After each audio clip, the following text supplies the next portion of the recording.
Buongiorno signori e benvenuti. Anzitutto una piccola nota tecnica per riuscire a seguire nel modo migliore questo evento. Dovete cercare per cortesia tra i partecipanti la persona che si chiama Massimiliano Tardio, ripeto Massimiliano, di questi 3 puntini dovete scegliere alcune opzioni, esattamente adatta a frame e blocca in alto. Vi permetto di ripetervelo per controllare, scegliete per piacere il profilo di Massimiliano Tardio, 3 puntini, blocca in alto e anche sui 3 puntini adatta a frame. Spero allora che la questione tecnica sia risolta e cominciamo questo evento. Vi do anzitutto il benvenuto.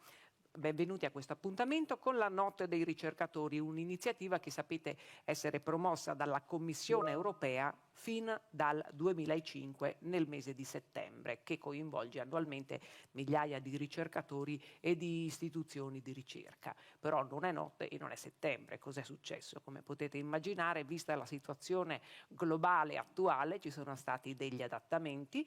L'evento di quest'anno è stato spostato ad oggi e anche è stato adattato in maniera un pochino diversa dal solito, e questa è la ragione per cui ci troviamo a questo webinar, ovvero seminario online, che è indirizzato e pensato soprattutto per voi studenti. L'idea che sta alla base della Notte dei Ricercatori è quella di creare occasioni di incontro tra gli scienziati ed il pubblico generico per diffondere la cultura scientifica e la conoscenza delle professioni della ricerca. Mi presento, io mi chiamo Elisabetta Kurzel e sono una giornalista scientifica. Questo significa che mi occupo soprattutto di divulgazione in questo contesto. Il programma di oggi è molto interessante, spero che vi risulterà di ispirazione. Parleremo dell'universo, dei suoi confini e di che cosa c'è al di là di essi. Lo faremo con gli occhi di 2 discipline diverse. Avremo uno dei fisici di spicco del CERN di Ginevra, James Beacham, che ci racconterà come esplora il mondo e quello che sta al di là. E avremo anche un grande nome della filosofia, Paolo Costa, che ci dirà come il suo ambito di riferimento affronta domande importanti del tipo: cosa c'è al di là dell'universo? Prima di iniziare un paio di saluti istituzionali, anzitutto rivolti a voi.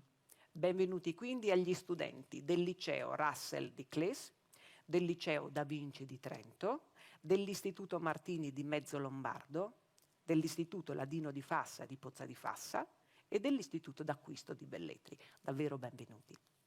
Passiamo a salutare anche i soggetti che hanno pensato a questo progetto: MUSE, IBSA e FBK. Il MUSE, che è organizzatore dell'evento di oggi, ci troviamo proprio qui, è il Museo delle Scienze di Trento. Ha nella propria mission l'interpretazione della natura attraverso gli strumenti della ricerca scientifica e la promozione della curiosità e del piacere della conoscenza. Per un saluto dal MUSE passo la parola a Valeria Lencioni, che è conservatrice responsabile della sezione di zoologia degli invertebrati. Vi chiedo di nuovo cortesemente la piccola operazione di prima. Cercate quindi Valeria Lencioni, 3 puntini, blocca in alto, così potrete vederla in primo piano. Dottoressa Lencioni, a lei la parola. Buongiorno a tutti, è un onore per me essere qui oggi, partecipare in un modo ovviamente inusueto a questo evento, di solito in presenza ovviamente, e vi do il saluto da parte di tutti i ricercatori del MUSE. In un museo, come molti di voi sanno, non solo si comunica scienza, ma si fa anche scienza. Un ricercatore museale è un professionista in varie discipline, dalla preistoria all'archeologia, incentrato sulla produzione di nuove conoscenze che, come sapete, prima di tutto devono essere validate con altri scienziati, quindi nel mondo scientifico, e pubblicate su riviste indicizzate di settore, ma conoscenze che devono essere anche trasferite alla società, quindi attraverso un contatto diretto con la società. E il museo è proprio un luogo ideale per comunicare e costruire un dialogo con la società, offre degli spazi ideali, offre degli approcci di mediazione culturale ideali per poter comunicare, perché non è solo un informare, ma noi vogliamo comunicare in modo partecipativo, e questo è quello che ci rende forse unici tra gli altri ricercatori che lavorano in altre istituzioni di ricerca che anche oggi qui saranno presenti.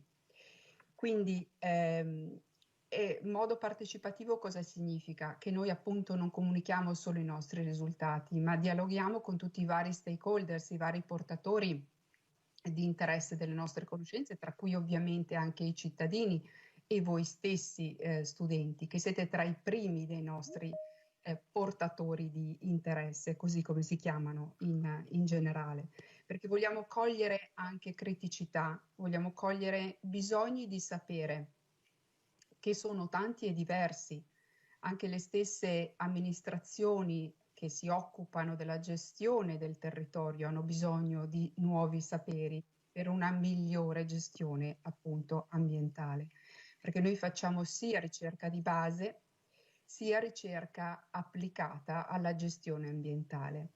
Quindi una delle nostre mission come ricercatori museali è quella di sensibilizzare, quindi di aumentare la consapevolezza e di dare messaggi di sostenibilità, quindi indurre il più possibile comportamenti ecologici e proambientali. Quindi con questo io lascio la parola ovviamente agli organizzatori e poi ai protagonisti veri e propri di questo evento, augurandovi ovviamente una buona giornata a tutti. Grazie allora alla dottoressa Lencioni, di nuovo un'indicazione tecnica, adesso potete andare di nuovo su il nome della dottoressa Valeria Lencioni, 3 puntini, sblocca.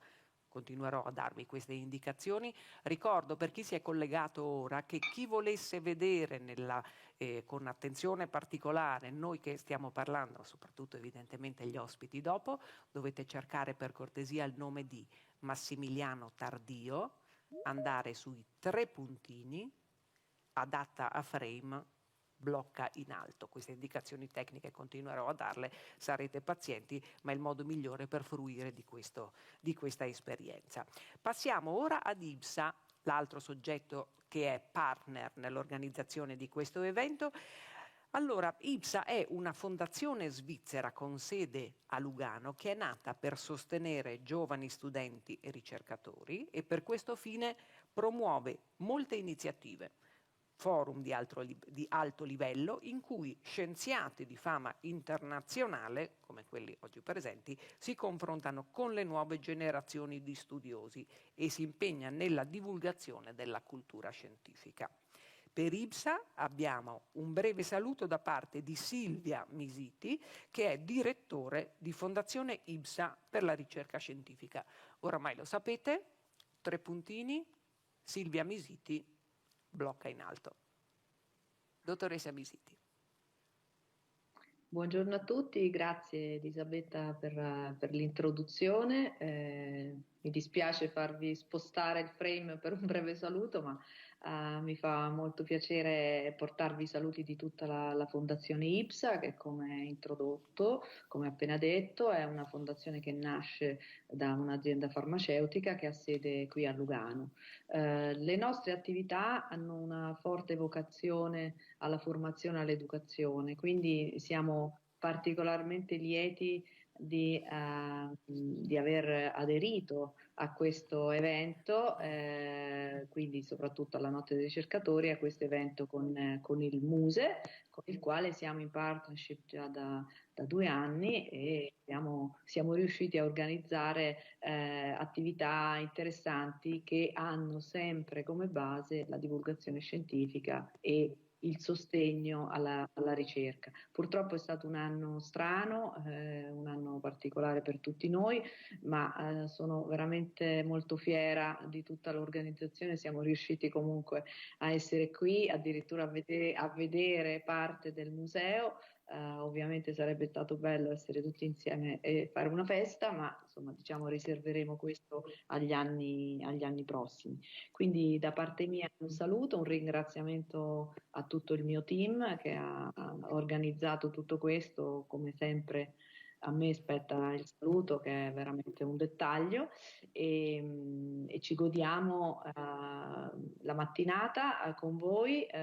Vi posso dire solo una cosa in più: James Beacham è un amico caro della Fondazione IBSA, testimonial di diverse attività che abbiamo fatto, lo conosciamo, lo abbiamo sentito parlare, interagire con studenti come voi tante volte, quindi sono sicura che vi piacerà moltissimo e anzi spero che l'interazione sia massima. Grazie Elisabetta, ti rimando la parola. Grazie allora a Silvia Misiti, che è direttore di Fondazione IBSA. Ripetiamo l'operazione di prima, 3 puntini sul profilo Silvia Misiti sblocca. E mi permetto di ricordare quello che vi ho già detto più volte, perché vedo che alcuni studenti si sono collegati ora. Per vedere l'immagine di chi parla e dello speaker andiamo sul profilo Massimiliano Tardio di Torino, 3 puntini, blocca in alto. Passiamo allora al terzo soggetto, che è FBK, che è acronimo di Fondazione Bruno Kessler. La Fondazione Bruno Kessler di Trento, che patrocina questo evento, è un centro di ricerca impegnato sia nel campo dello sviluppo tecnologico che in quello della valorizzazione delle discipline umanistiche. In questo caso non abbiamo dei saluti istituzionali, ma avremo in presenza un ospite di eccezione che vi ho citato prima, il filosofo Paolo Costa. Quindi cominciamo, entriamo nel vivo di questo evento. Allora, vorrei spiegarvi come è strutturato questo incontro. È organizzato in 2 parti. La prima parte prevede la proiezione di un video nel quale James Beacham, che è il fisico che ha nominato il direttore Silvia Misiti di IBSA prima, propone di riflettere su una domanda che ha dimensioni insolite. What's outside the universe? Cosa c'è al di fuori dell'universo? Ma chi è James Beacham e perché si pone questo tipo di domanda? Allora, James Beacham è un fisico delle particelle.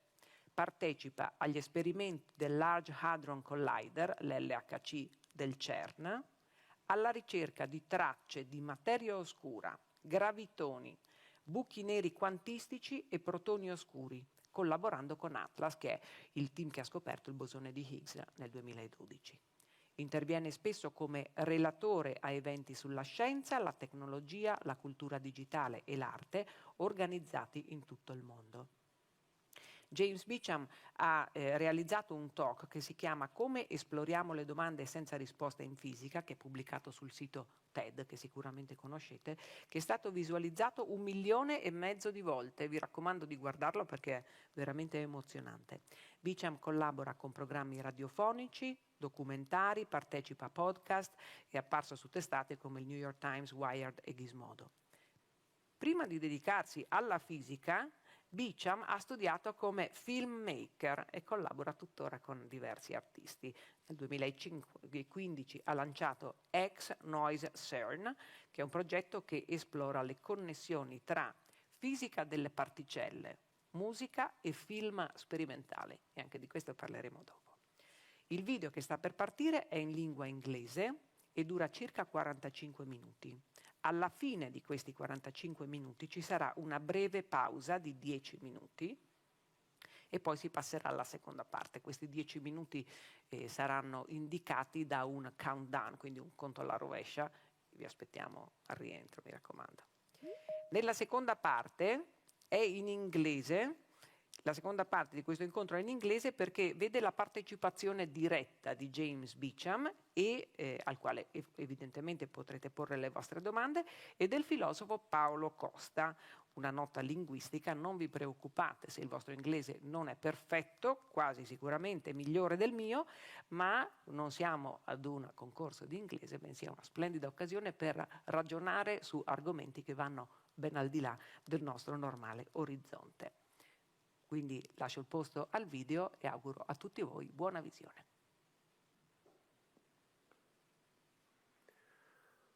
What's outside the universe? My friend Melody asked me this question when I was 8 years old. 10:49. I usually had good answers for science questions. I was sort of a library guy.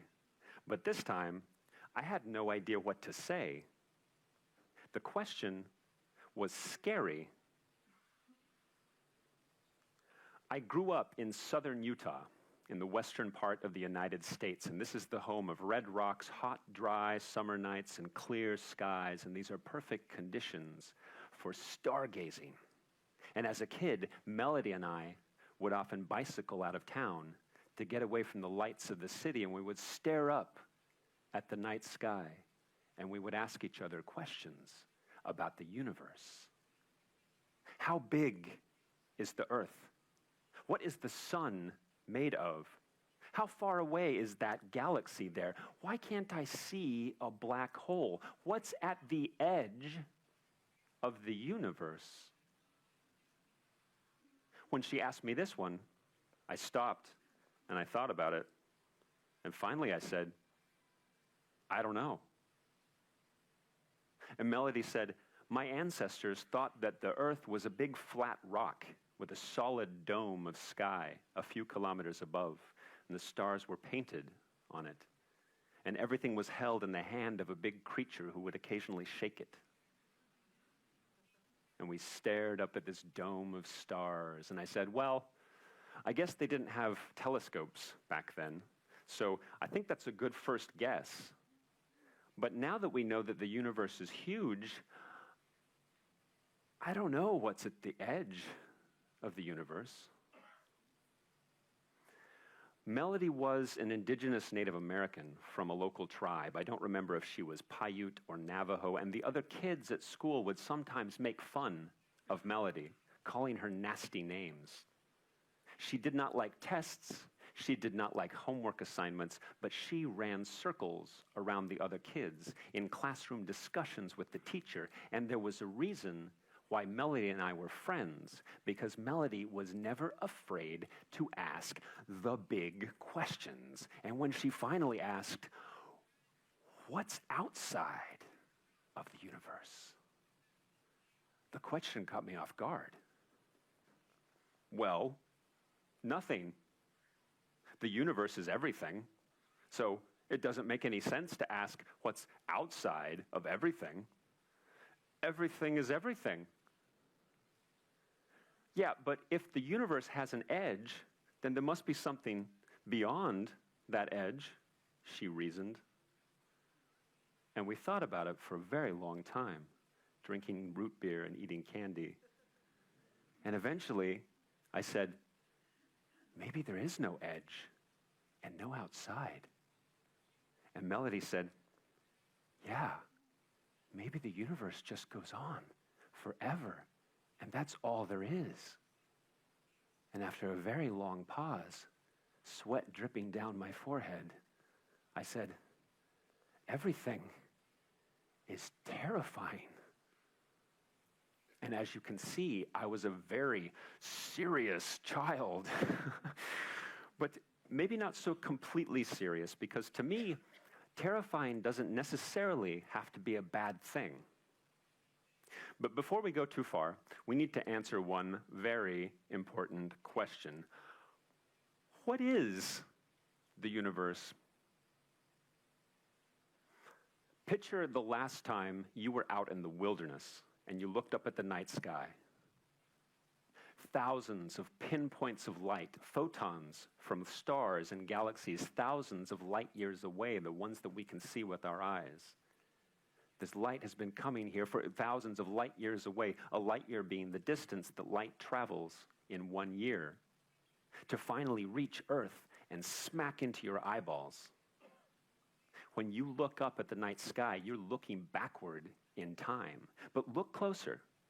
In between those 2 points of light, what do you see? It looks like empty space, but it's not. Your eyes are pretty good photon detectors for one particular type of photon, but on cosmic scales, your eyes are terrible experimental apparatuses because they can only see a very narrow range of photon wavelengths. And there's so much more hitting the Earth than what we can see with our eyes. If you were to use humanity's best photon detectors, like satellite telescopes, you'd see hidden light, photons from stars and galaxies, millions and billions of light years away. And eventually, you'd see something absolutely remarkable.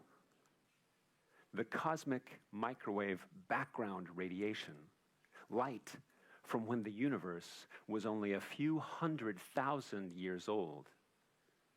This is the closest we can get to a baby picture of our universe. But wait a minute, baby picture, a few 100,000 years old, that's a pretty old baby. Where's the light from before then? Most of that light hasn't had time to reach us yet, and never will. All of those galaxies we see up in the sky, they're not staying put. They're all moving apart from each other in all directions. The universe is expanding, but expanding into what? Is our universe like a limp balloon put into a box and then it's being blown up into the box? No. Space itself is expanding. Two galaxies in our universe are like two pins stuck into a rubber sheet that is being pulled from all directions. From the perspective of an ant on the sheet, nothing happened to make the pins move. Space itself, the background spatial metric grid upon which everything is defined, is being stretched, and the distance between the pins is increasing. And if everything is moving apart from everything else, we can simply run the clock backwards, like dragging the slider backwards on YouTube. And at some point far, far back in the past, everything in the universe had to have been packed into a tiny, dense little point that then started expanding. And this, as you know, is the concept of the Big Bang. But it's not just the fact that the universe is expanding that is important, but the particular way that it did so throughout its history. There's so much that we cannot explain that we see right now if the universe was always expanding at some constant rate. Why do we see big things in the universe at all, like galaxies and cosmic structures? Why does all the stuff in that part of the sky more or less look like all the stuff in that part of the sky? Why is that cosmic microwave background radiation, the baby picture of the universe, essentially uniform in temperature? Don't let the colors fool you. My astrophysics colleagues put those in there to show the small gradations, but this is essentially uniform in temperature everywhere. None of this makes any sense unless right at the moment of the universe's first expansion 13.8 billion years ago, it didn't just expand at a constant rate, but instead first insanely exponentially inflated before then slowing down to expand at a much slower rate. And this inflation is not some minor thing. Imagine if we took a horse and we magically inflated it to the size of the current observable universe in 10 to the power minus 32 seconds. That's what inflation was like at the moment of the Big Bang. This inflation of the fabric of space was much faster than the speed of light.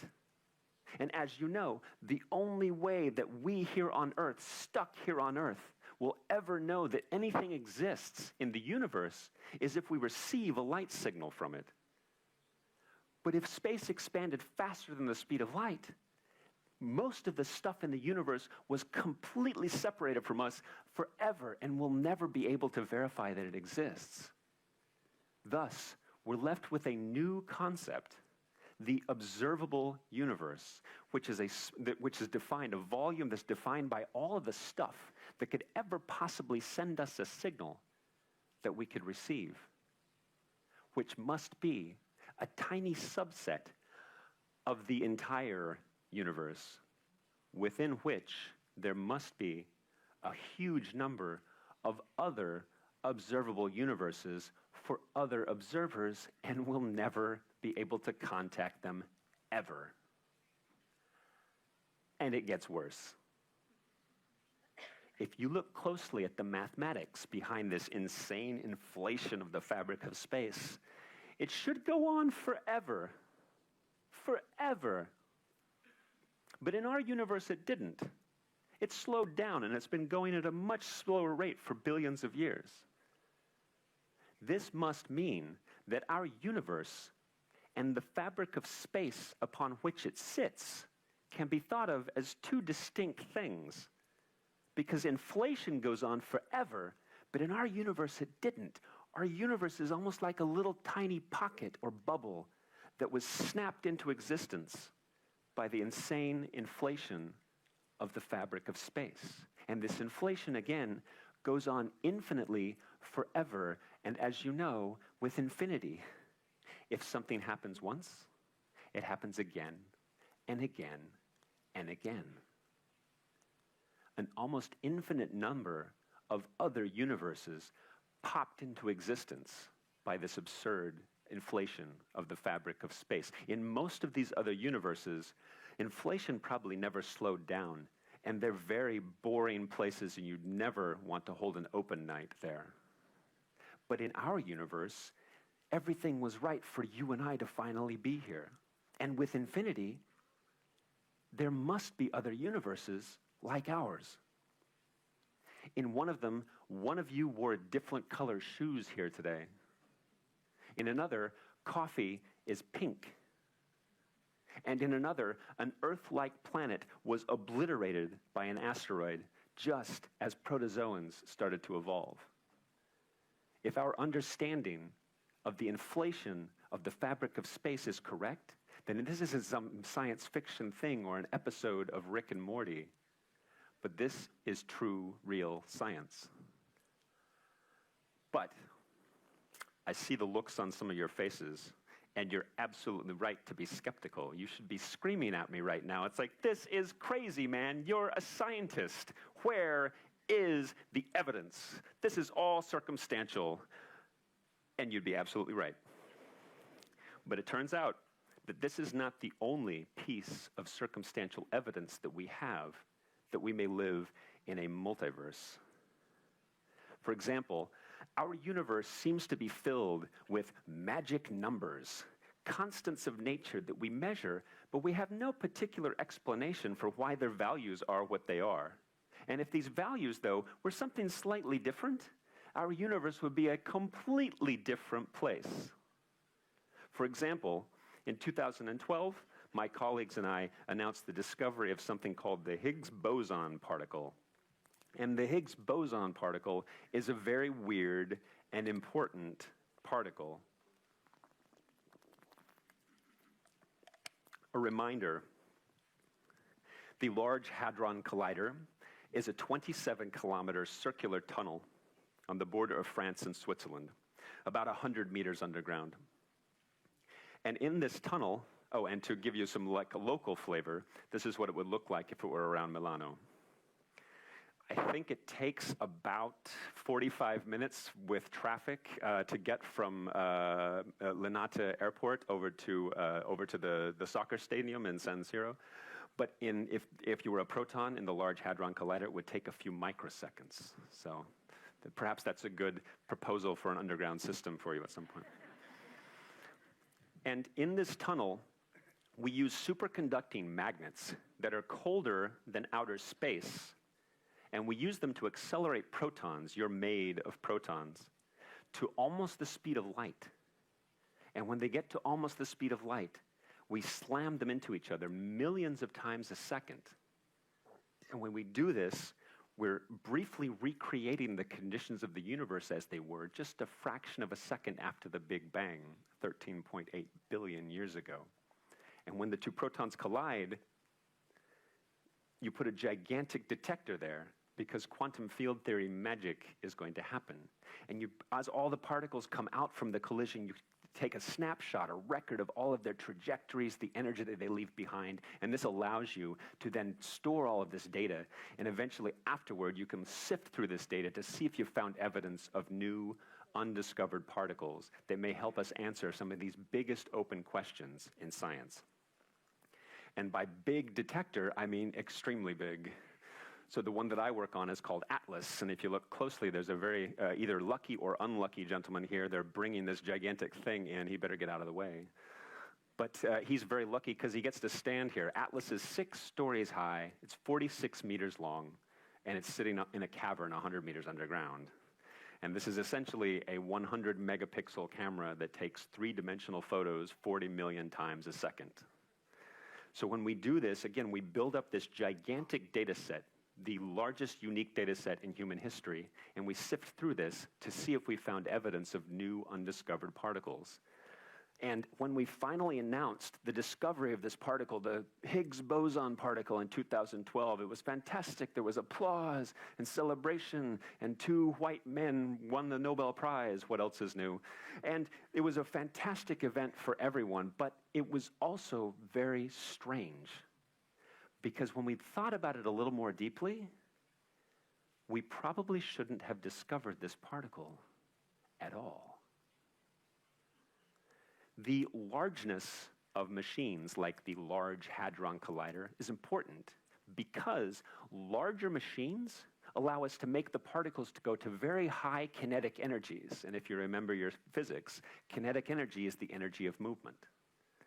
And if we, and due to Einstein's equation, E equals mc squared, if we as a species have only ever built a collider that goes up to energy here, but nature has a particle with a mass m that's all the way up here, we'll never be able to discover it and measure its properties.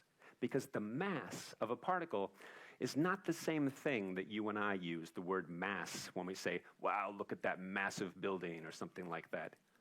Mass for a particle is just a number put there by nature. It's a number that we can just measure. We can't control it. We can only go out and measure it. And again, if there's a particle with a mass up here that would just explain everything we want to know, and we've only ever built a collider that goes up here, we'll never be able to measure its properties and discover it.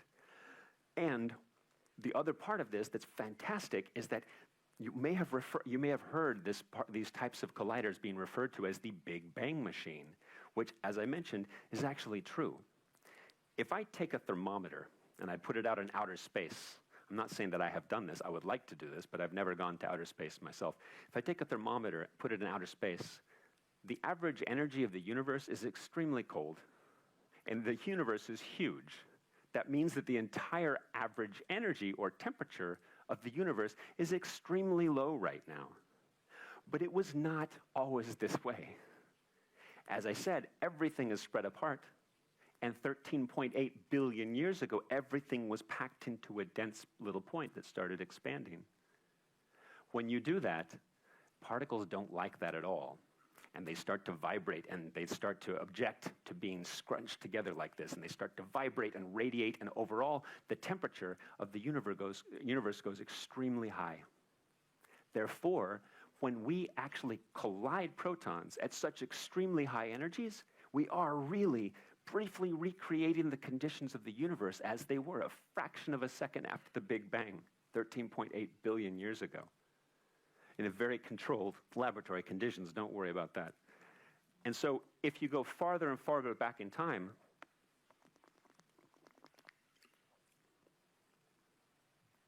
so when you go to extremely high energies at your collider experiment, you're actually looking farther and farther back in time.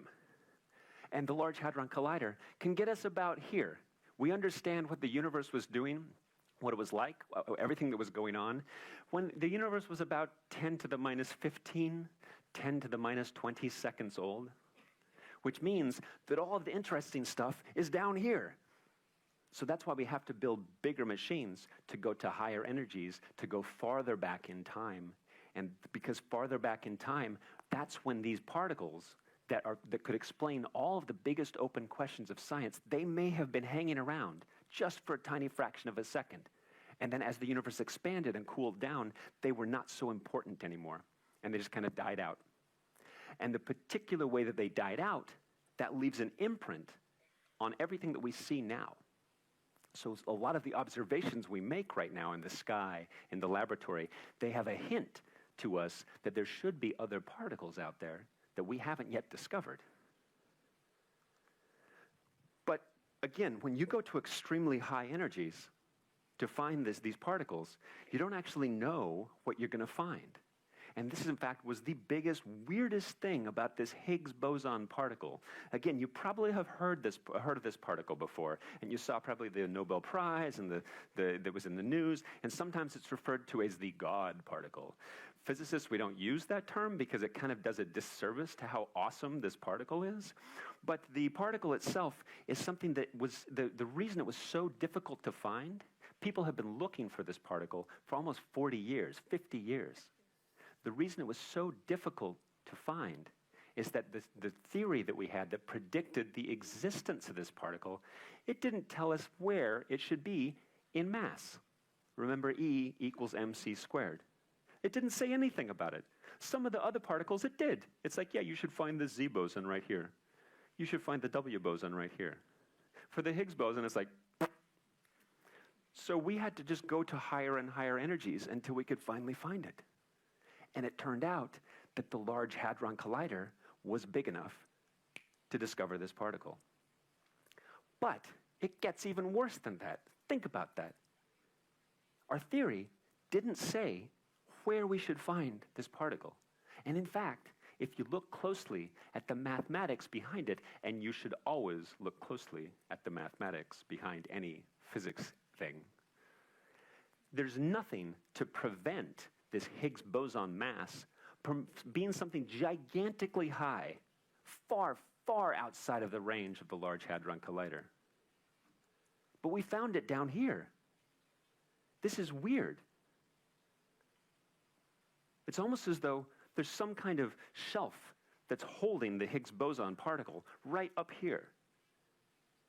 In science terms, what this shelf would refer to, or would correspond to, would be a bunch of extra particles that we would discover right around the same place in mass as the Higgs boson. This would be fantastic because through some complicated interactions that you get to study in graduate school if you want to go and be a particle physicist, through complicated interactions, they help regulate the Higgs boson mass and keep it right where it is. So if we discovered these particles, that would be great. It would help explain why the Higgs boson mass is what it is, and it would be so satisfying. Physicists, we hate it when there's a number without an explanation. It would be so good to find these particles. My God, it would be wonderful. We do not see these particles at the Large Hadron Collider. So it makes us think, why is the Higgs boson sitting right where it is? Did we just get lucky? Let me be very clear. The Higgs boson particle, I don't know if any of my colleagues at CERN are in the audience, but the Higgs boson particle is not the most important part of that discovery. The particle part is great because for experimentalists like us, we can create it in the laboratory and see how it dies, and we can study its properties. But the particle is not the most important thing. The discovery of the particle is proof positive that something called the Higgs field exists. And the Higgs field is essentially an invisible jelly that permeates all of space, all the time, everywhere. And it's the thing that allows your particles to have that property of mass. If I'm a particle, so you don't feel this Higgs field, but your individual particles deep down inside you do. For example, if I'm an electron and I'm zipping through this invisible jelly, a little bit of my energy is stuck into a point that we measure as this property of mass. And the number is just selected by nature for some reason. So if I'm an electron, I'm dragged a little bit by this Higgs field jelly. If I'm something called the top quark, I'm dragged a lot, and I have a very, very fat mass. And if I'm a photon, I'm not dragged at all, and I zip through at light speed, unimpeded. So think about what I said. An invisible jelly that permeates all of space, and you can't feel it, but your particles do. How are we ever going to test this idea? I might as well tell you there's ghosts over in that corner. I can't even verify that. I can't even define what that is. How am I going to ever even test that idea?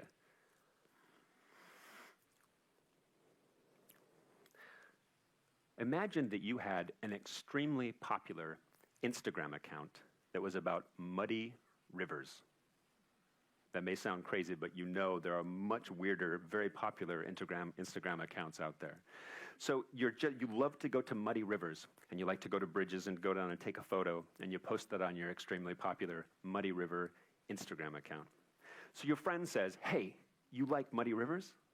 I have a fantastic muddy river for you. And you're like, yes, tell me. And he says, go over to this bridge at night and look over the side, and you'll see a fantastic muddy river. And you're like, okay. So you go to the bridge. It's very dark. You look over, and you can't see anything. You brought a flashlight. You look down in the flashlight, but nothing's moving. It looks like dirt. Did your friend lie to you? You're like, I don't know what's down there. I've got a flashlight here. How are you going to demonstrate or test whether there's actually a river down there? You could drop a rock. So you drop a rock, and if there's actually water down there, it's going to splash for a small amount of time, and then the splash will happen and then eventually die and go back to smooth again. You have demonstrated very briefly that that muddy river really exists. In this case, the river is the Higgs field, this invisible jelly that permeates all of space everywhere. And the little splash, this little vortex, that's the Higgs boson particle that we see for a tiny amount of time in our detector before it then dies. And the rock is the Large Hadron Collider at CERN. And it's very important that this Higgs field exists, because think about what I said. Electrons, as they zip through this Higgs field, they get a little bit of mass. If the Higgs field was not there, the electron would have a zero mass. And if electrons had a zero mass, atoms would never have formed in the early universe, and you and I would not be here to have this discussion right now. So it's good that the Higgs field exists. It's good that the Higgs boson exists. But what is keeping the Higgs boson mass right where it is? Again, did we just get lucky? Maybe we did. But perhaps it's a very special kind of luck. Nature loves statistical distributions. I doubt you will hear a nerdier statement said all night. The average resting heart rate of everyone in this room will be distributed as some kind of Gaussian or normal distribution, a kind of bell curve. If you go outside and stand on the street corner, the frequency with which cars will pass you will be distributed as a Poisson distribution. In a sense, statistics and math seem to transcend our universe. So what if our Higgs boson mass is just one of an almost infinite number of possible Higgs boson masses in a multiverse? Most of these other masses were something totally different, and in those universes, no atoms ever formed, and they're very dull, lifeless places, and you'd never want to hold an open night there. But in our universe, the value was just right so that you and I were able to be here to have this conversation today. Again, this is not direct. The lack of these extra particles at the Large Hadron Collider is not direct evidence that we live in a multiverse, but it's another piece of circumstantial evidence that we should take this idea more seriously. But again, I see the looks on some of your faces, and you're absolutely right. This is still just circumstantial. We need evidence. How are we going to test this idea? We're at the Museo delle Scienze. We need science. It turns out there are a few possible ways to test this multiverse idea, but some of them are perhaps a bit difficult to do at the moment. For example, some people think that black holes could in fact be portals to other universes. You might think this is a science fiction crazy idea, but honestly, it's as good of an explanation as any other as to what goes on inside of a black hole. Because we have no idea what goes on inside of a black hole. As you know, a black hole is an extreme puncture in the fabric of space-time. It's the place where this fabric of space-time, because of so much gravity, is warped to such an extent that all of the laws of physics, once you get into the black hole itself, become blurry. Our understanding of physics breaks down inside of a black hole. So perhaps this wonderful image of the gas outside of a black hole that was released last year could be the first step toward us eventually traveling to a black hole and going inside and figuring out what's going on in there, and then somehow sending the information out of the black hole to the rest of us so that we could figure out whether or not it's a portal to another universe. I admit that's perhaps a bit far-fetched. Another way, remember that almost infinite number of other universes that were popped into existence by the absurd inflation of the fabric of space? What if two of them expanded right next to each other and bumped into each other? Perhaps we could look for a bruise or a bump on our universe, like when you fall off your bike and you bump your leg. Could it be that that's what this little blue spot is here in the cosmic microwave background, this baby picture of the universe? The jury is still out as to whether this explanation fits the data better than some other, but it's an active area of investigation. Another way, you could look for these extra particles at higher mass machines, aka my day job. It turns out that if we found these extra particles just outside of the range of the Large Hadron Collider, it would be okay. It would just be a little bit weird, but it would be okay. We would have an explanation as to why our Higgs boson mass is right where it is, and everything would be wonderful. Last year, my colleagues and I at CERN announced the proposal of a 100-kilometer tunnel that would go around the Salev Mountains. And for the record, I live about right here, right in the middle of all the action. There would be 100 kilometers around, and it will allow us to get to energies that are almost 7 times what the Large Hadron Collider can do for us.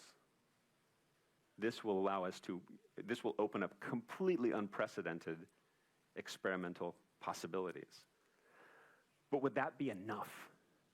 If we turn on this machine, and there's lots of other things we can look for this machine in the next, whenever decades, whenever it turns on, if we turn on this machine and we don't find these other particles that would help us explain the Higgs boson, would that finally be enough?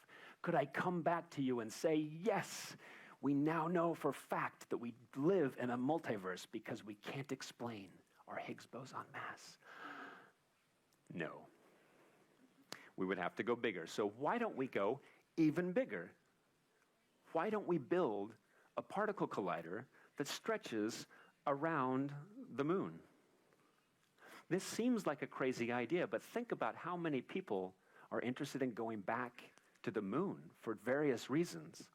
Crazy guys like Elon Musk, other people that want to go up there and do some science stuff. Why don't we build a collider around the circumference of the moon? It's an idea that just a few decades ago would have been insane impossible, but now it's just regular impossible. And regular impossible we can do. regular impossible is only impossible right up until the moment someone makes it possible. And of course, to do this, I can't do it by myself.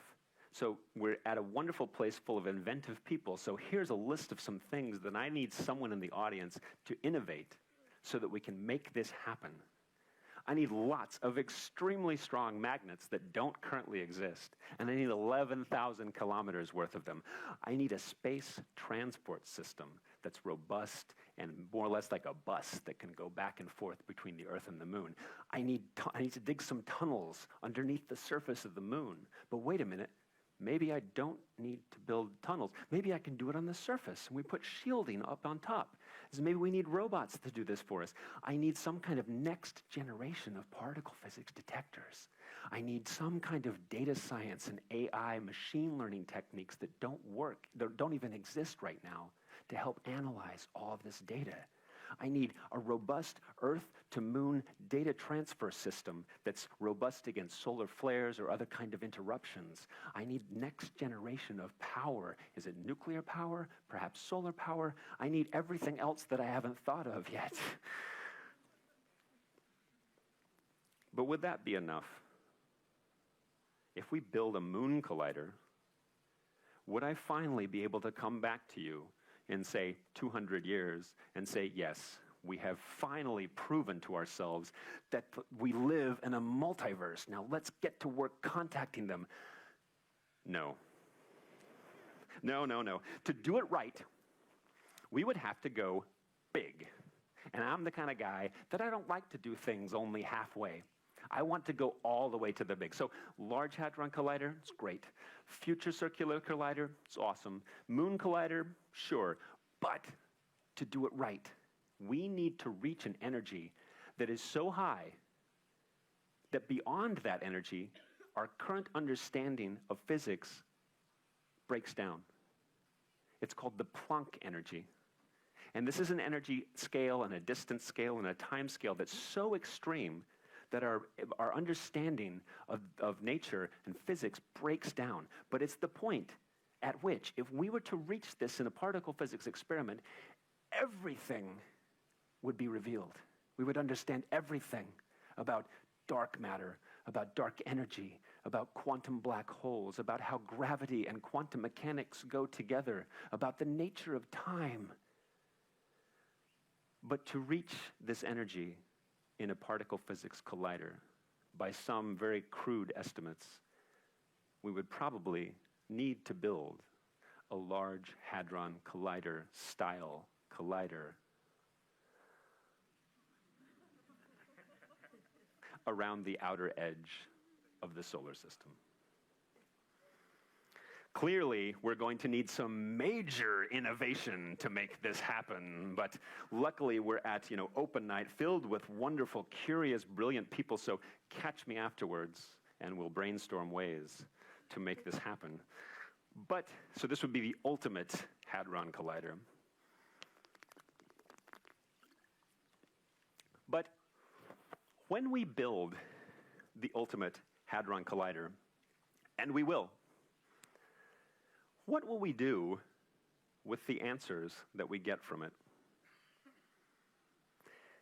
As I mentioned, with going into a black hole, for example, and sending information back, even if we have overwhelming circumstantial evidence that you and I live in a multiverse, there's currently no way for me to even define what it means to contact another universe. Such a concept currently makes no sense. So does that mean that such questions are meaningless? You may say yes. And in fact, some scientists would actually agree with you. And some scientists attack our attempts to learn more about such questions by building bigger machines, saying that such questions are non-scientific. But is that true? We started from known science, the observations of the world around us, and we followed the chain of logic to arrive at the conclusion that we may live in a multiverse. Such a question is startling and scary. A conclusion is startling and scary, but It's clearly scientific. Just because we can't answer the question now doesn't mean that we never will. Why do some people object to questions like this?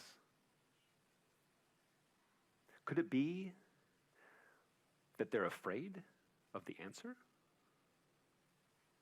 And is this the same fear that caused people to object to similar questions in the past? Like, is the Earth really at the center of the solar system? And are the stars painted onto a solid dome a few kilometers above our heads? The fear that you and I are not as special as we think we are. Perhaps more accurately, the fear that what you know right now is not all there is to know. Does this same fear affect you? Does this same fear affect all of us? What if I were to tell you that there is a parallel universe out there somewhere where you already quit your safe day job you're doing right now and finally worked on that big thing that you've been thinking about for years, like starting a humanitarian organization or your brand new startup that you've wanted to do for a while? What if I were to tell you that there was a parallel universe out there somewhere where we were good at making sure that there were as many women in science as there are men? What if I were to tell you that there was a universe out there, some parallel universe, where a large percentage of our fellow citizens were not fooled into voting for white nationalist, racist, misogynistic political parties? What if I were to tell you that there was a universe out there where my colleagues and I had thought of a different way to accelerate protons to higher speeds in a smaller distance? All of that stuff I said about the moon collider and something stretching around the solar system, all of that is based upon existing current technology. Studies are ongoing right now for something called plasma wake field technology, and this promises to revolutionize our ability to speed up particles to higher and higher energies in smaller spaces. It's not ready for prime time now, but what if? What if you in the audience decided to stop what you're doing and come and work with my colleagues at CERN that work on this so we could answer these questions, not maybe in 500 years, but in 50 years instead?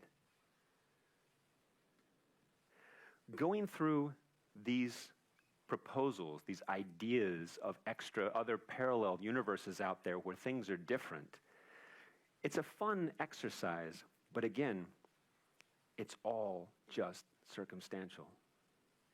To be completely clear, we have absolutely no evidence that we live in a multiverse. It's a very, very, very interesting idea, but we currently have no way to verify this. And to my mind, that makes it all the more important that we work hard every single day to make sure that this universe is the best one that we can construct.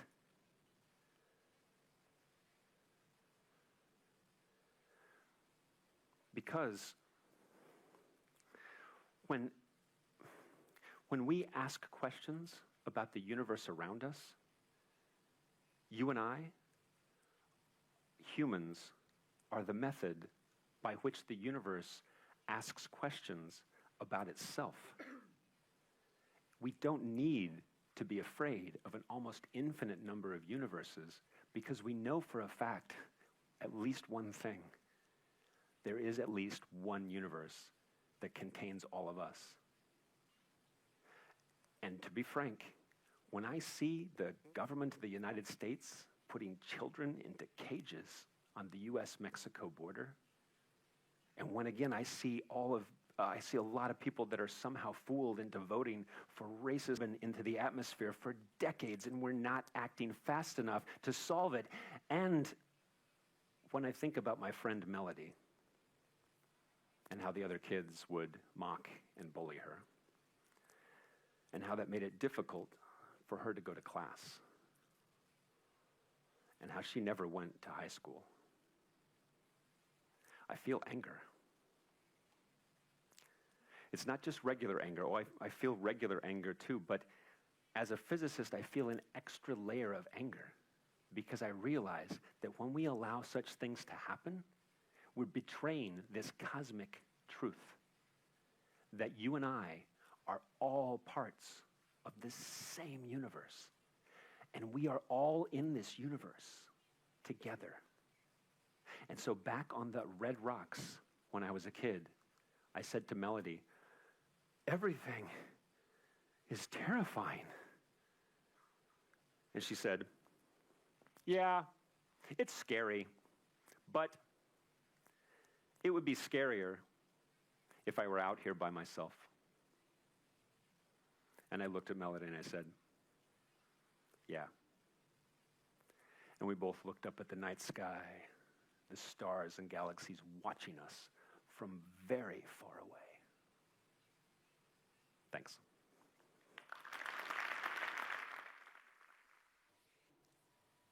Dopo questo video che ci ha fatto pensare a cose impossibili, ma non tanto, a orizzonti molto più ampi rispetto a quelli a cui normalmente pensiamo nella nostra vita quotidiana, io spero che ci sia già una piccola ispirazione in voi studenti per tutto quello che potrete fare.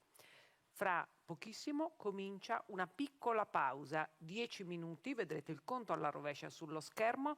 Alla fine dei 10 minuti vi riaspettiamo per sentire la prospettiva di un altro esperto di una disciplina che pensa in grande, Paolo Costa, filosofo. Intanto una pausa, arrivederci tra poco. So welcome back. As anticipated, the second part of our webinar will be in English. I hope you enjoyed the video. And in the meantime, Dr. James Beacham has joined us, I think. Good morning, Dr. Beacham. Are you here? I think he is. But you have to activate your mic.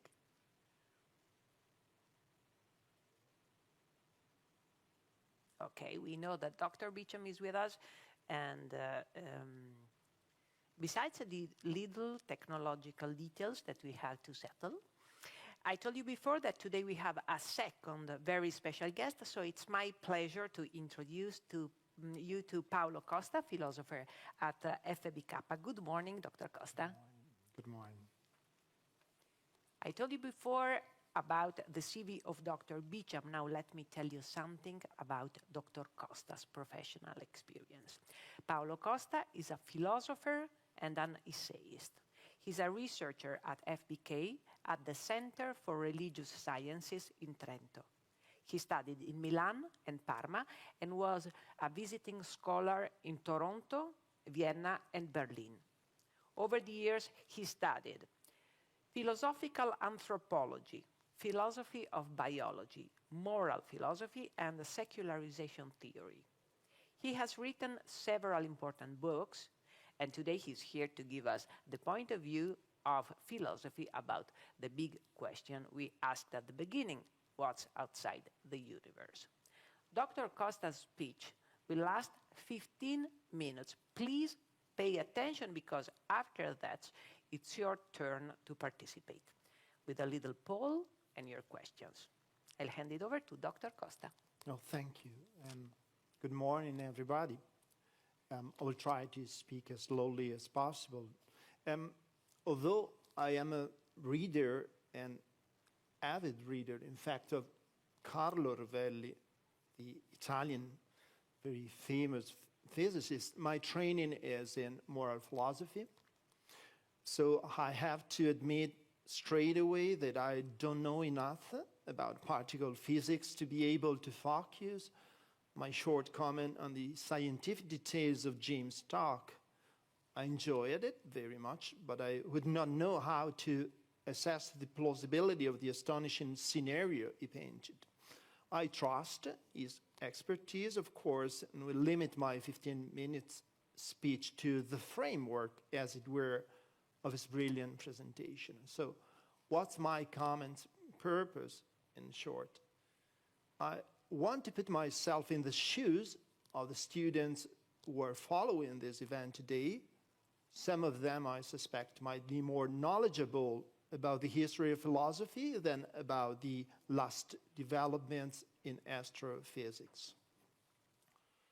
So I rely on their learning to articulate my personal intellectual and emotional response to what James made us envisage or daydream about, and try to make sense of some inner tensions that I sense in his speech. I start my comment from the lovely scene pictured at the beginning of James' talk, when he reminisced about his childhood and the big questions that he and his friend Melody used to ask each other under the starry sky of Utah. How big is the Earth? What is the sun made of? How far away is that galaxy there? Why can't I see a black hole? What is the edge of the universe? And if I may add to James and Melody's list some of the questions that disturbed my childhood nights, what would it mean not to be? What would it be like to be a completely different person? All of these questions reminded me of philosophy's original attitude, that if we are to trust Plato and Aristotle, was seen in the early days as a form of wonder, of astonishment, thaumazein, as it is said in ancient Greek, at reality's mystery. Intriguingly, this emotion of wonder was ambivalent right from the start, precisely the kind of ambivalence captured by James' word, terrifying.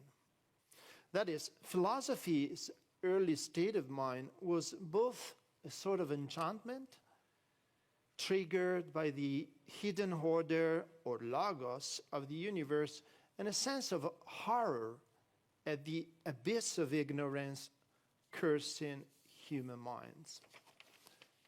Not accidentally, the first Greek philosophers, just to think of Thales, Anaximander, Parmenides, went looking for the principle of order, the point of convergence of everything, the arche of the many faces of nature. Is it water, as Thales thought? Is it the unlimited apeiron, as Anaximander thought? Is it being as such? Is it love and hate? The fact that people in ancient Greece had the nerve to ask bold questions like this ones shows how huge was their faith in the power of reason and in the fruitfulness of an alliance between logical consistency and the human senses. They surely were, to quote James again, never afraid to ask big questions. Also because they perceived a deeper harmony between the cosmic order on the one hand and the inner order of the soul on the other hand. However, the history of Western philosophy is for the most part the story of a self-education in domesticating these excesses of reason. Skepticism about the real power of human intellect and a widespread sense of humbleness was, for instance, one of the major fruits of the Copernican revolution. Some of you probably remember the famous lament of the great French thinker Blaise Pascal in the 17th century. I quote him. When I consider the short duration of my life, swallowed up in an eternity before and after, the little space I fill, engulfed in the infinite immensity of spaces whereof I know nothing, which know nothing of me, I am terrified. The eternal silence of this infinite spaces frightens me. This worried, concerned tone is echoed in another passage from a letter that Charles Darwin wrote to a correspondent a year before his death. I quote Darwin, "But then, with me, the horrid doubt always arises whether the convictions of man's mind, which has been developed from the mind of the lower animals, are of any value or are at all trustworthy. Would anyone trust in the convictions of a monkey's mind, if there are any convictions in such a mind?" This is a hard lesson that philosophy has learned also, if not especially, from natural science in the modern age. It is remarkable that the request for more evidence, more clarity, more sobriety often led modern philosophers to embrace epistemological humility and, as a result, to focus attention to the limits of the knowing subject, to the limits of the mind's powers, to methodology. In many regards, as a result, professional philosophy stopped to be exciting, to be adventurous, to be daring. And yet, to conclude, the aim of philosophy, to quote the American philosopher Wilfrid Sellers, still is to understand how things, in the broadest possible sense of the term, hang together in the broadest possible sense of the term. So my first reaction to James' presentation was genuine curiosity as to how he manages to keep his disenchanted, humble, mature modern self in tune with or connected to his young adventurous self, and maintain a robust trust in the ability of human mind to transcend the limits of human condition. All the more so, of course, in a moment in time when everything seems to remind us of our weakness, fragility, marginality in the cosmic plan. In brief, to sum up my first remark, how come that physics ended up taking up the role of metaphysics in the frontiers of science today? And are we humans up to the task?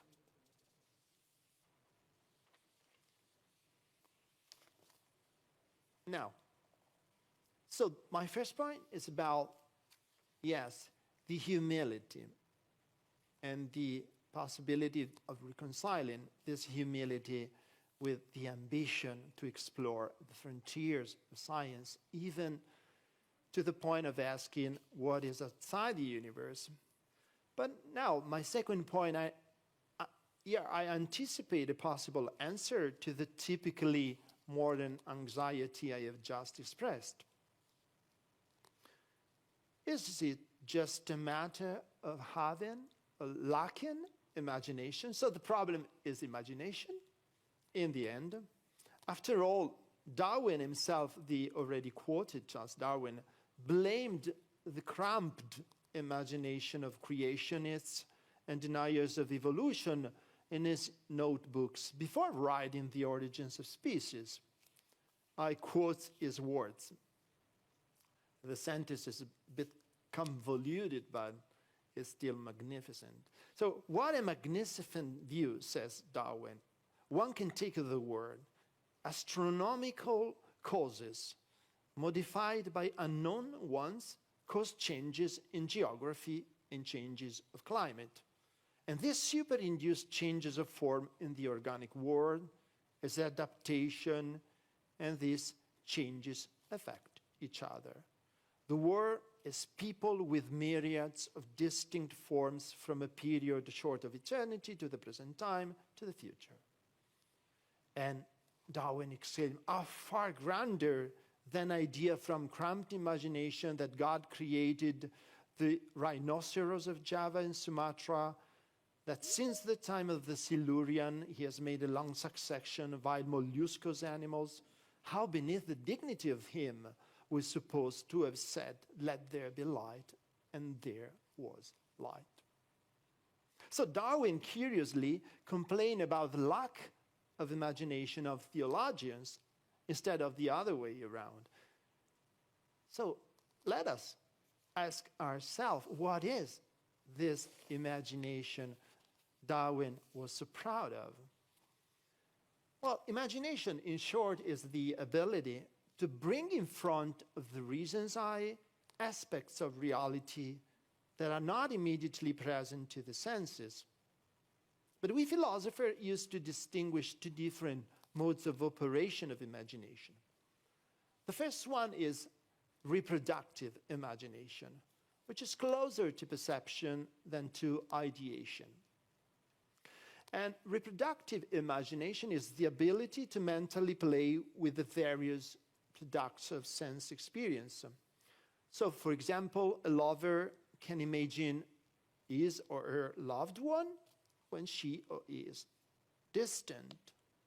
A worker can imagine her beloved mountains on a boring Friday afternoon. A worried cello player can imagine the risks of an open-air concert, and so forth. But then we have productive imagination, not reproductive imagination, but productive imagination. On the other hand, this is the ability to move beyond sense data and construct still non-existent objects or words. And this goes from a legendary creature such as an unicorn to an ideal society, or to a planet wholly different from our own, with very different creatures on it. The latter, productive imagination, is notoriously difficult to do for embodied beings like us. But technology and a powerful non-natural language like mathematics surely helped more than men and women to transcend the limits of our animal bodies and our reproductive imagination. Well, to be frank, not just modern science, but also modern art, for example, abstract painting, offers many interesting examples of this desire to get beyond the limits of human sense experience, as well as reproductive imagination. It would be interesting to further investigate the affinity between modern art and modern science. But apart from this, I'd be very curious to know whether another aspiration I'm in, if the desire to resonate with the cosmos, of feeling at home in the world through contact rather than abstraction, and this is a gift I regard as a gift granted to humans by reproductive imagination, still plays a role in the fascinating account of the strangeness of our physical universe given by James. Is this aspiration there, the aspiration to resonate with the world, to be at home in the world? Or on the contrary, is only freedom from any kind of constraint, narrow-mindedness, parochialism, even earthly parochialism, the major source of inspiration of such an exceptional scientific effort? I did get this impression when James, tongue-in-cheek, said in passing that regular impossible is good. Is this search for the regular impossible what makes a theoretical physicist tick today? Or is the connection to our ordinary experience still there somewhere? I will stop here.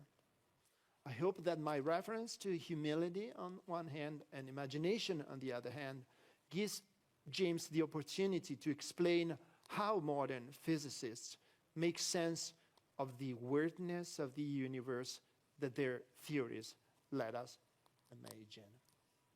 Thank you. Thank you very much, Dr. Costa. And now we come to us, but I just wanted to check if Dr. Beacham is with us. Dr. Beacham, can you hear us?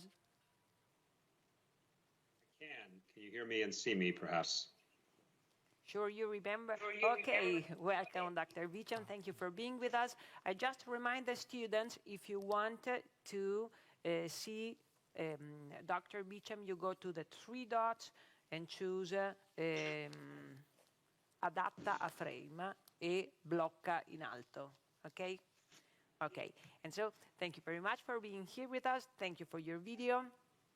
It's my pleasure. Thank you.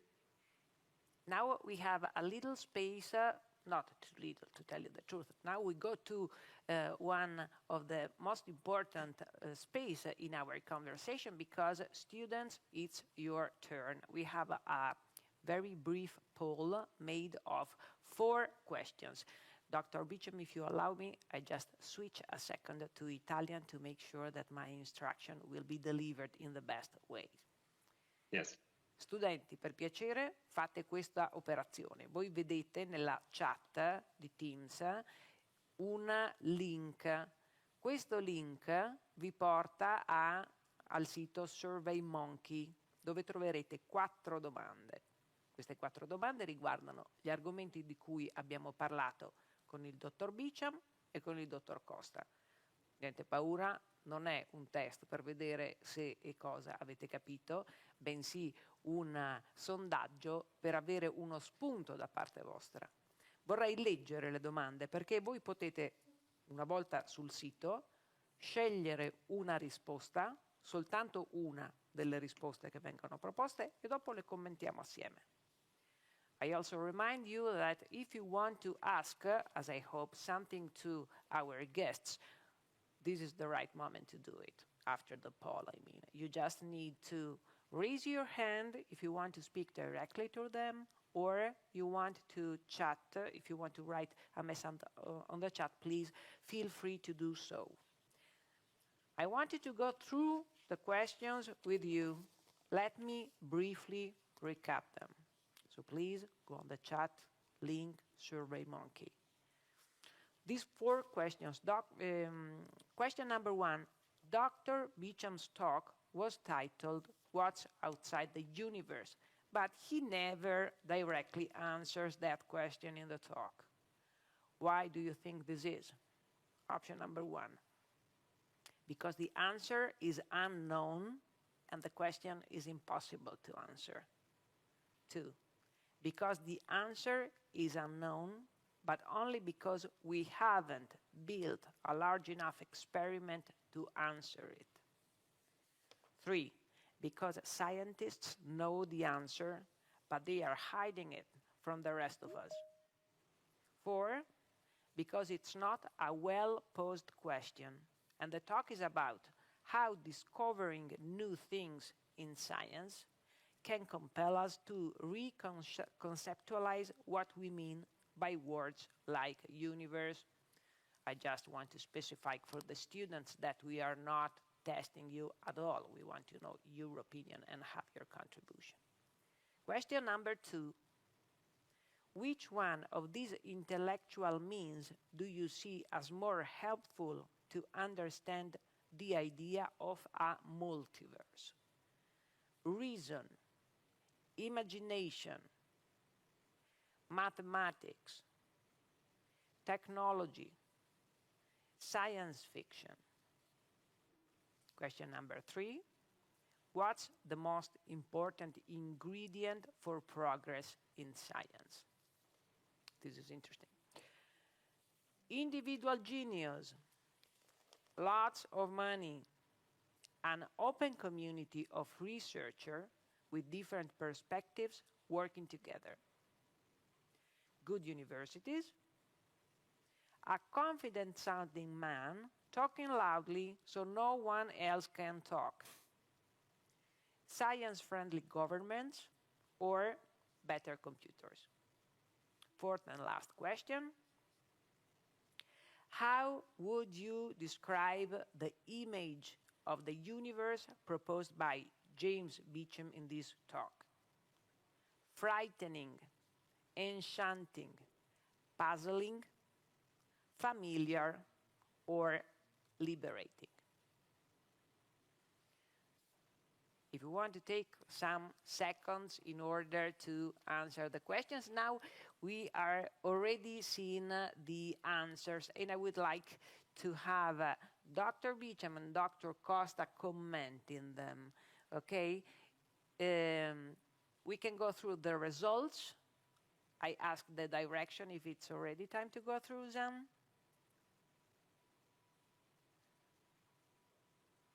Okay, while we are waiting for the final results, I just have a question for Dr. Beacham also, in order to welcome him, because we have seen a very interesting video, quite fascinating, I would say. And I have a question for you as a person. Today you work as a physicist at CERN, but before you trained as a filmmaker. Are you a super genius or what? I mean, if some of the students listening to us wanted to pursue a career like yours, what should he or she do?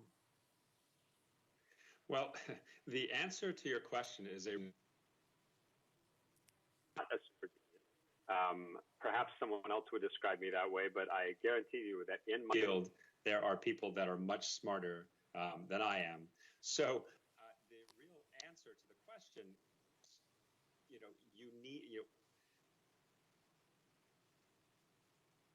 learn to work at some, amazing style place where, there's so many great ideas flowing around and it's at the edge of scientific knowledge.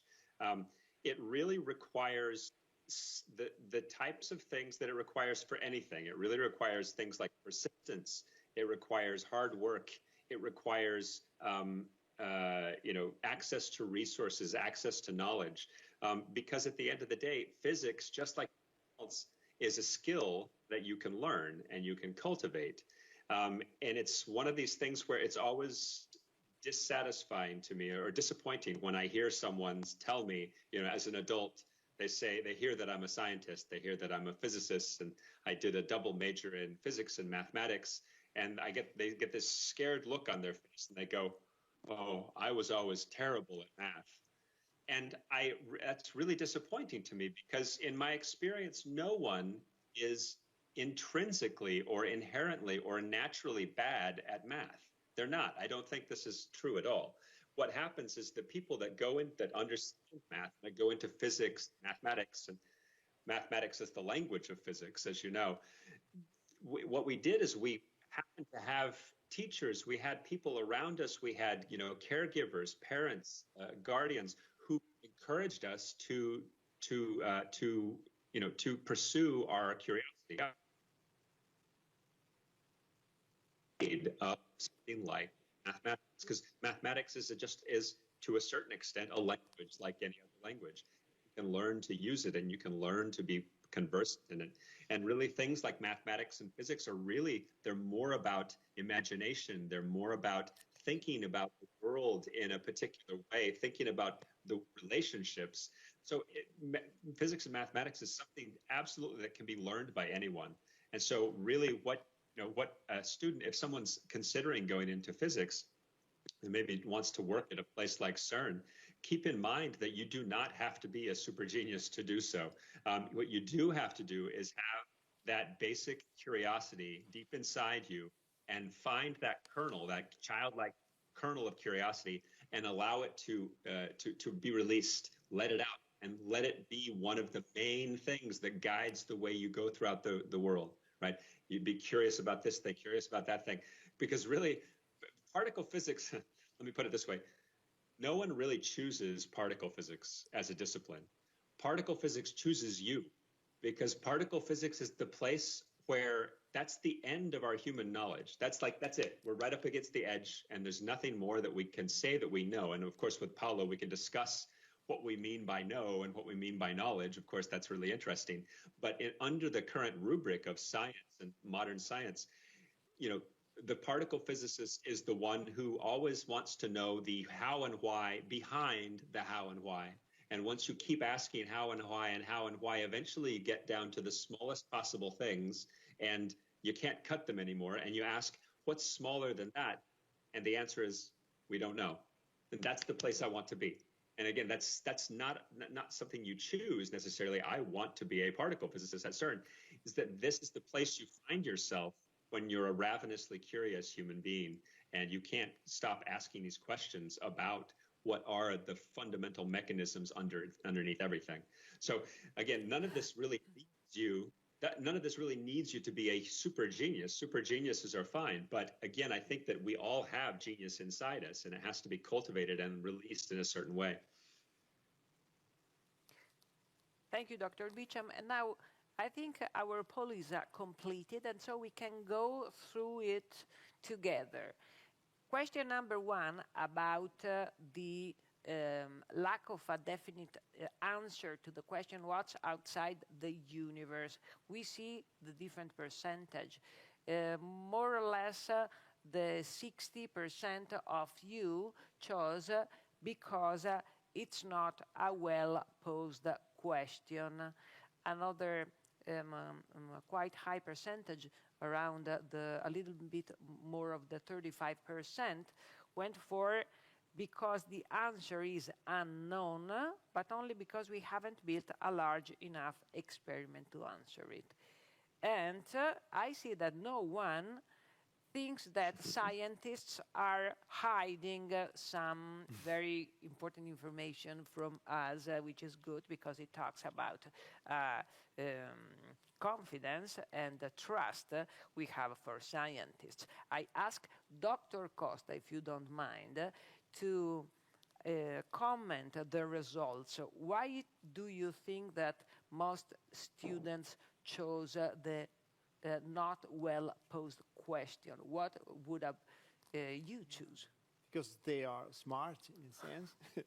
Yes, because there is a problem, of course, and James talked about it at the beginning of this talk, in the idea itself of the universe. Of course, if universe, the definition of universe is everything, there is, of course, there cannot be something outside the universe. So there is a conceptual problem, but of course, what James was talking about is, we could say, the visible universe, what we can empirically experience in the universe. So even the second answer is smart, of course, because yes, the idea is that precisely that you have to expand your notion of the universe to include something very weird or odd.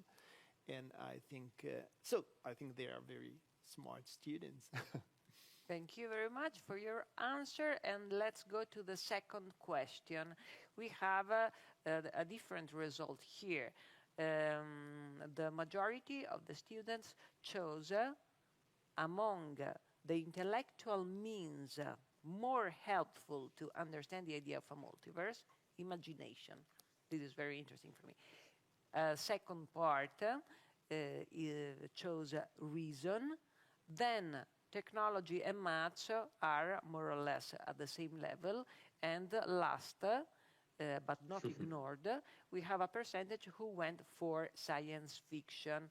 And this is a question for Dr. Beacham that I find extremely interesting, because you mentioned many times in your video the concept of imagination. You began with it when you were a kid with your friend Melody. You imagined, answered, and you imagined questions, and these questions and answers have been, I guess, very important in your life. Would you mind commenting the results that the students proposed to us? Yeah, so this is a really great response, and I think that it indicates that the next generation of scientists will be absolutely on the right track, because again, it sort of like seems like the right hierarchy to me in my head, to be honest.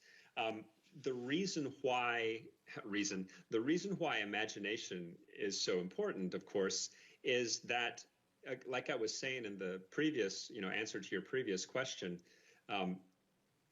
what physics is really about, and what this, kind of the edge of knowledge is really about, is not really about writing down mathematical equations. It's not really about doing complex computer simulations. It's really about trying to think in new ways about relationships amongst physical quantities, right? And maybe that seems a little bit weird, but that's really what we're trying to do. When you try to envision, when you want to know in a kind of objective and reliable and, at the end of the day, empirical way, to even to be able to define the concept, what's outside the universe, you have to envision what we mean by the universe, right? And it gets back to what Paolo was saying, is that we need to reconceptualize what we mean by universe, but to even be able to do that reconceptualization, you need a very, a vibrant imagination. It won't make any sense if you're simply going by reason itself, right? Reason as defined normally in the Western, conception, reason and logic are these things that, you start with this sort of set of assumptions that you prove that are correct, and then you come to some kind of logical conclusion. And you might argue that if it's purely from a reason perspective, you might go through the logic in the talk and in what we go in science right now, and you might then lead to the conclusion where it's like, okay, this is an unanswerable question because the universe is defined as such, and the concept of the multiverse doesn't ever even come up just purely from a reason perspective. At some point, the reason has to stop, and you then think to yourself, okay, reason has taught me a lot. What is it that I can envision? What is it that I can imagine in some sense anywhere, that will allow me to take this next step to try to connect to, to answer these open questions, connect in new ways that no one has ever thought of before. And again, that's really where imagination comes in, because these, the reason why we should never think about imagination completely separate from things like reason, logic, mathematics, science, is because imagination is informed by our experience. It is, as humans, we are a product. Maybe Paolo would disagree, to a certain extent, but as humans, we are products of our environment. We are products of the context within which we grew up, we were raised. And whenever you have some imaginative idea, that's based upon your intuition. It's based upon your experience. And so that the sort of imagination is almost like the superpowered, human ability to channel all of our intuition and reason into new wild ideas. So I really like these answers, and I also like the few people that answered science fiction, because as you know, at the end of the day, some ideas that first arose in science fiction novels, they're based on imagination as well, right? It's the same type of imagination. You start with a kind of baseline of reason and logic and science, and then at some point you push beyond that and you go into wild imaginative ideas. So science fiction is not necessarily a bad answer, I don't think. I love science fiction, Dr. Beacham. I'm very a fan of it. But I wanted to have also the contribution of Dr. Costa about these answers, the question number 2, because I want you to tell us what is the importance of imagination and reason in your discipline. When we are talking about philosophy, I think I really don't know what is more important, reason or imagination. Yeah. Good question. If by reason, we mean a special faculty. Of course, it's difficult to deny that reason is the most important faculty for a philosopher, because logical consistency is precisely the source of the most important philosophical works in our tradition, Western tradition. But at the same time, if we reconceptualize reason in terms of a universe, a space of reasons that you can get familiar with, some of them are very close to your experience, but others are very far away from what you think. That imagination is very important, because the most difficult thing to do for a human being is to understand the reasons of other people who are very different from you, or even reasons that are not easily accessible from your point of view. So their imagination, and especially this interesting collaboration between sense experience and reason, their imagination is a very powerful intellectual tool. And I think that is why literature and art in general is so important to think in, yes, because, yes, their imagination is at its best. Thank you, Dr. Costa. And so let's go to question number 3. The most important ingredient for progress in science. The majority of our students went for an open community of researchers with different perspectives working together. And I wanted a comment. I just would like to ask Dr. Beacham to answer this, because when you mentioned your friend Melody at the beginning, you specified the fact that she would have a different cultural and social background. But I believe that also thanks to her, these characteristics, she helped you and prompted you to ask yourself questions to science and propose answers. And so I wanted to ask you to comment the result and also to answer this question: what is the role of diversity of gender, culture, background? What is the role of diversity in a research team? Is it a richness? Is it a chance to do things differently? Yeah, so the answer to that is that diversity is absolutely essential in science, as far as I'm concerned. And when I talk about science, of course, I'm speaking from the perspective of a particle physicist working at the very edge of human knowledge at the largest experiment in human history, right? So maybe the type of science that I prioritize is, and that I do, is maybe a little bit different from, you know, some other discipline in science. But what you see at the end of the day is that diversity is not just, let's put it this way, diversity should be already there for science to thrive at its highest possible level, for the following reason. If I come to a scientific question, an open question in science, I will come to it necessarily with only one perspective, one person's perspective, mine, right? That perspective, as I was talking about earlier, is informed by my experiences, my context, my background. And that's one example out of 7 billion currently living examples, right? And when I have some, but again, science doesn't care. The answers to science doesn't care where you came from. Science is, you know, these open questions in science are put there by the universe, if you want to be, you know, if you want to be a little bit provocative, right? The questions are put there, and then it's our job as humans to, you know, to follow through and answer them the best that we can. And if I'm only one person from one perspective to try to answer that question, I will only be able to go so far.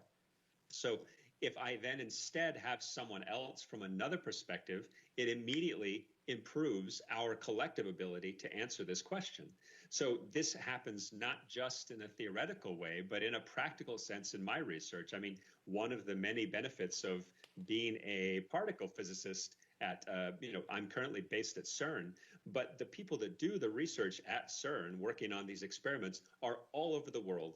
Like there are university professors sitting in their offices, you know, in Oklahoma, in Roma, in Colombia, in South Africa, that are also doing this research.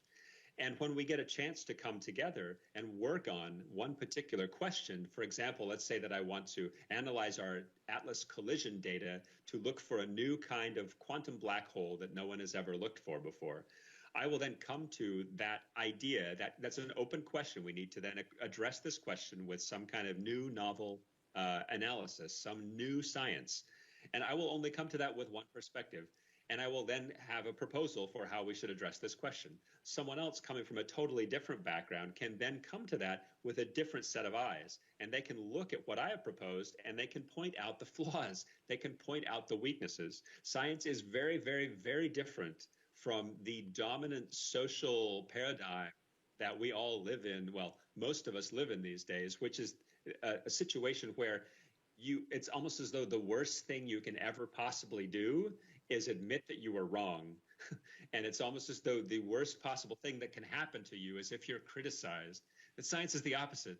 If I have an idea in science, I absolutely want it to be critiqued by my colleagues. I give it to the world, to the scientific community to criticize, to give comment, so that I can then make it better, so that I can then know that it will withstand further scrutiny and it gets closer to the truth, our current best version of how we understand the universe. And this is really not possible, or at least it would be extremely weaker, much weaker, if we did not have such a large, set of diverse perspectives contributing to this research.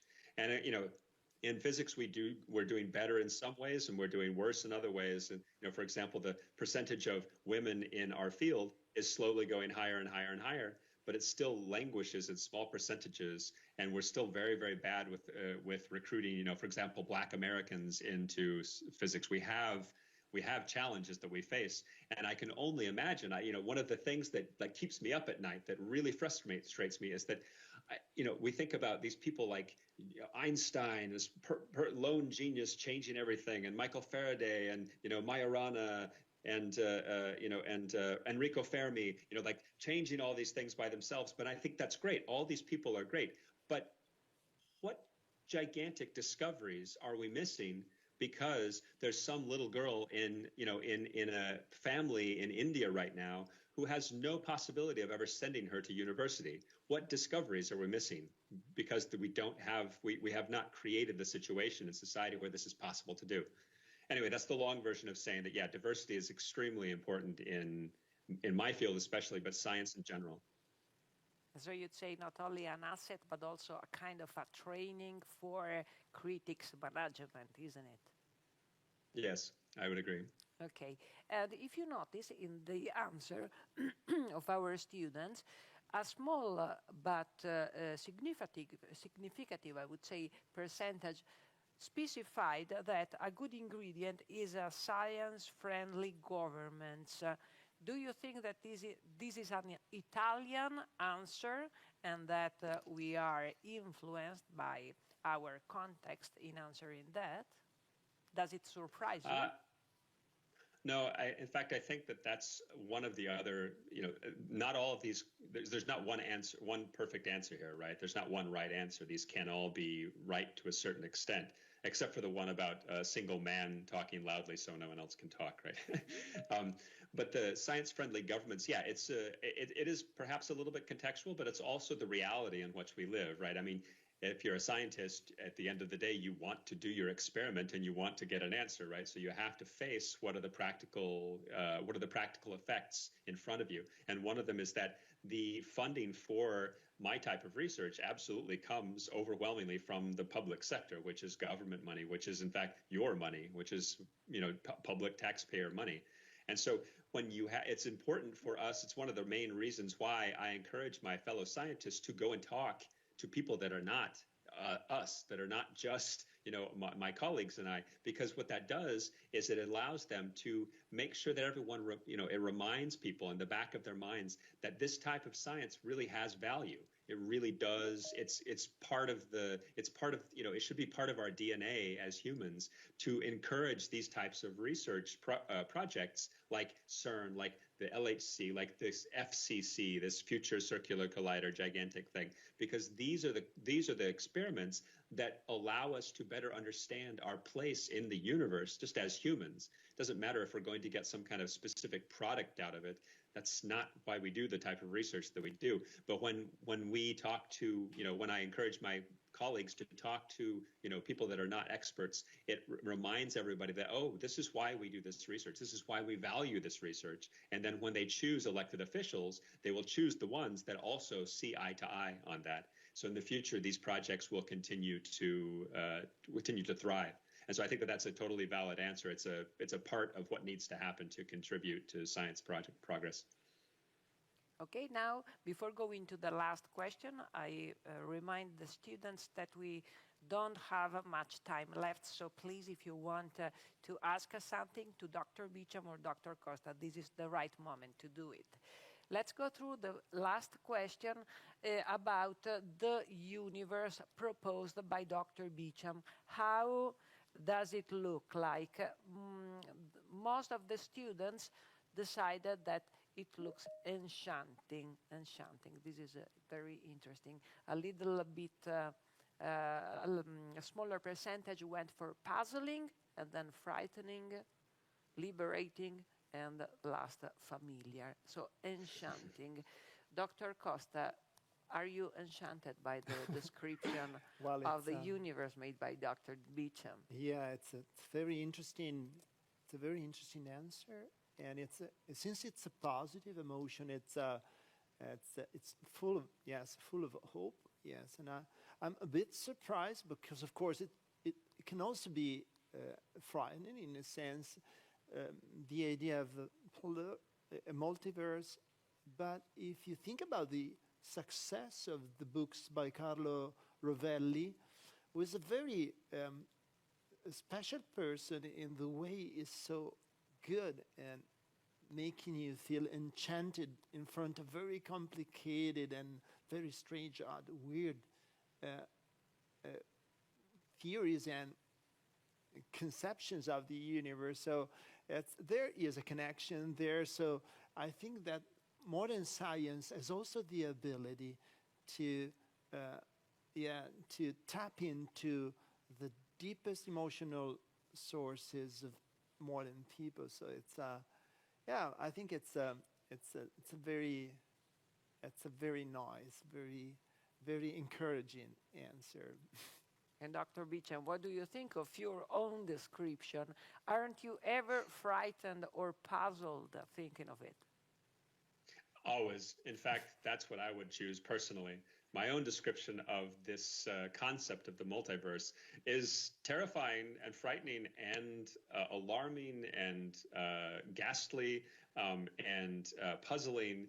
But also, yes, at the end of the day, to me, the reason why I find it fascinating is because, again, the word that I just used, fascinating, to me is related to enchanting, right? It's something that grabs your emotions and it grabs your curiosity and it like sets it on fire. It kind of like, this is like electrical spark. You're like, ooh, wow. And that, to me, that little spark there is the thing that we have to cultivate in broader society better than we currently do to improve everything for a lot of different reasons. I don't know if we have time to talk about them here, but that's why I think that's why I think that those are such important emotions to keep in mind whenever we're doing science discovery. And again, this notion of enchanting, what it speaks to is that, again, these questions at the very edge of human knowledge, and again, people like you mentioned, Carlo Rovelli and Brian Greene, who write these amazing books that really capture not just your logical brain, but your emotional sort of like enchanted curiosity brain. These are essential to making sure that people understand that the questions that we're asking in these big experiments, they're not really so nerdy after all. They're really they're questions that speak to very basic philosophical questions that humans have asked about themselves for a very long time, just in a different way, a modern way. I also would love to talk to the person who says that it's a very familiar description, because maybe they already live in a multiverse and they could let the rest of us know what it's like. Okay, and given that we are running out of time, I asked the direction. There is no place for other questions, and so it's time for me to thank you all the participants. Just in a few seconds, I would like to thank MUSE, IBSA, and FPK for the organization. Our guests, Dr. Costa and Dr. Beacham, thank you very much. And of course, I want to thank all the students. I remember the names of our participants coming from Liceo Russell di Clay, Liceo Da Vinci of Trento, Istituto Martini Mezzolombardo, Istituto Ladino di Fassa a Pozza, e Istituto d'Acquisto di Velletri.